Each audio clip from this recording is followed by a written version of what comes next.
దేశవ్యాప్తంగా నవంబర్లో జరిగిన పన్ను వసూళ్లలో హైదరాబాద్ అగ్రస్థానంలో నిలిచింది.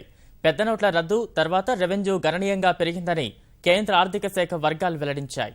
హైదరాబాద్లో 2500% అధికంగా రెవెన్యూ వసూళ్లు జరిగాయని పేర్కొంది.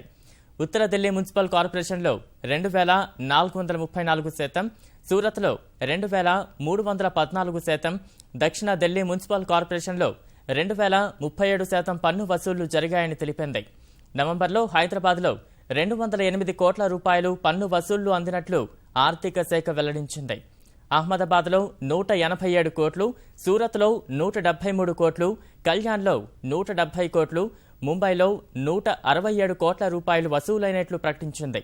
గతేడాదిన నవంబర్లో రెవెన్యూ వసూళ్లు 489 కోట్లు ఉండగా ఈ ఏడాది నవంబర్లో రెవెన్యూ వసూళ్లు 1722 కోట్లు చేరిందని ఆర్థిక శాఖ పేర్కొంది.